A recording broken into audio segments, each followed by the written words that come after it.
There are hundreds of YouTubes on the topic of what is a dental implant, but the reason that you've come to this educational platform is to learn about the critical information that nobody else is sharing with you, and that is vital for you as a patient to make the correct decision based on your best interests at heart. I'm an implantologist with 30 years of clinical experience, and I've placed and restored 60,000 implants. Our goal is to discern the truth from media hype and to present you with scientifically backed information. Your time is precious and your health is invaluable. Thank you for investing your time with us. This is what a dental implant looks like. And I'm going to just move it closer to the camera. Now obviously this is a scaled up model for teaching purposes, and this is what a more life-size implant looks like. And this particular one is 4 millimeters in diameter and 10 millimeters long, which is more or less what a natural tooth root looks like. There are about 900 companies around the world producing these implants at the moment, and they come in many different sizes and shapes and styles. In the early days of dental implants, there was a bit of a one-size-fits-all philosophy, and unfortunately in some places around this globe that philosophy still persists. But in modern implantology, we now apply a more pragmatic approach whereby the patient's specific anatomy and the patient's specific requirements are taken into account in order to select the correct implant that needs to be used in terms of its size, shape and style. So in plain language, we consider a dental implant to be an anchor. And once this anchor is placed into human bone, in essence, it's a reverse extraction, whereby in an extraction, this results in the removal of a tooth root from the human jawbone. And in an implant, we are doing the opposite, where we are placing a root-like structure back into human bone. Now, it takes approximately 3 months for the human bone to grow up to and onto and fuse onto the implant. There are exceptions to this rule, whereby sometimes it takes a little bit longer and sometimes it takes a little bit shorter, and we will obviously discuss this much more in depth in episodes 7 and 12 of the patient education series. Now, once this anchor has fused to the human bone, this anchor point is used for a variety of reasons. For example, to replace a single missing tooth, and in patients who have lost more teeth and have larger gaps in their mouth, 2 or sometimes 3 implants are placed in specific places, and then these several missing teeth are then restored with a bridge that is fitted to the implants, just like you would a regular bridge in a patient's mouth. In patients who have unfortunately lost all their teeth, then several of these anchor points are placed into the mouth, and then these anchor points are then fitted with a full bridge reaching from one side to the other side of the mouth, or these implants are then used to secure a full denture, what we describe as an implant-supported denture. And obviously there are advantages and disadvantages to all of these options, and we will discuss this more in depth and provide you with the critical information that you need to know and understand as a patient in episodes 10, 11, 13 and 22 of the patient education series. So, in summary, there are 10 critical points that patients need to know and understand. First is that dental implants can be used like artificial tooth roots to replace one or several missing teeth.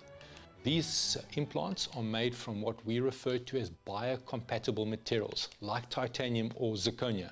Biocompatible means that these materials are safe and do not cause any harm when they come into contact with living tissue like human bone. The implant is surgically placed into the jawbone, and this provides a stable foundation, what we refer to as a restorative platform. And the analogy that I always provide to patients is it's like an offshore platform out at sea. The sea is rough and unstable, and an offshore platform creates a stable platform where work can be carried out. The human mouth is obviously a moving mechanism. You have the tongue, you have soft tissues, you have food, and implants create a stable platform that you can then attach a variety of connections to, and can be used for a variety of reasons, just like an offshore platform can be used for gas exploration, for storage or for production. When the implant fuses with the surrounding bone, we use a fancy term that has been coined osseointegration. Now you will notice that the majority of implants are hollow down the center and have a thread in the center. This is used to attach connections onto the implant, typically after a healing period.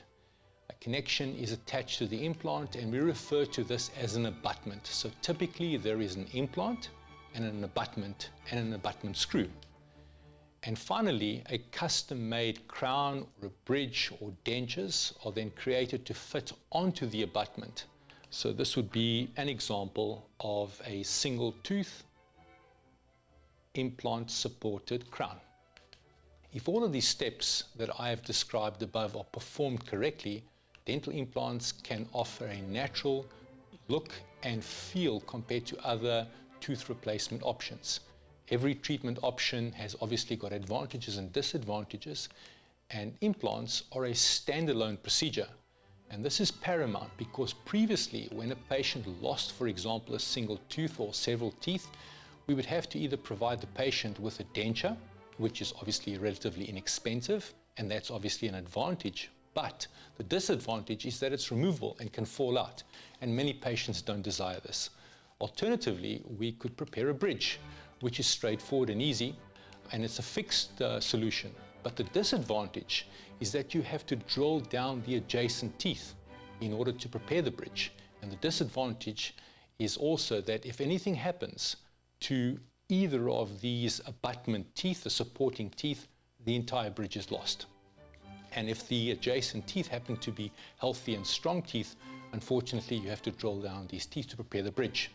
Implants, however, are a conservative standalone workflow, and the healthy adjacent teeth are left alone, and therefore implants improve function and prevent bone loss in the jawbone. There is an important principle in human physiology, which is whatever you don't use, you lose. Now, the bone that surrounds a tooth is called the alveolar bone. Whilst there is a tooth in position, if you extract that tooth, you start to unfortunately lose that bone.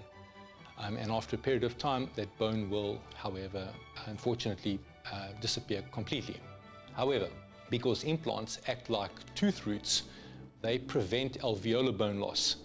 This is the reason why patients that have had a bridge, for example, placed in the front of their mouth for many years, will begin to develop a gap between the dummy tooth and the gum. It is not the gum that has shrunk, but rather the underlying bone that has resorbed. With proper care, dental implants can last for many years. We will discuss this much more in length in episode 36 of the Patient Education series. It is crucial not to floss around implants. You can floss around natural teeth, and this is recommended, but it is pivotal not to floss around implants. Implants require a more simple and more specific cleaning protocol. In summary, dental implants are a long-term solution for tooth loss, providing durability and stability. Please remember it is crucial not to floss around them. If you find the content of this video valuable, we encourage that you like and subscribe to help us expand this educational platform. Remember that the path to good health lies in evidence-based scientific research. Stay tuned to our next video, where we will dive into how long do dental implants last and provide you with valuable insights and information.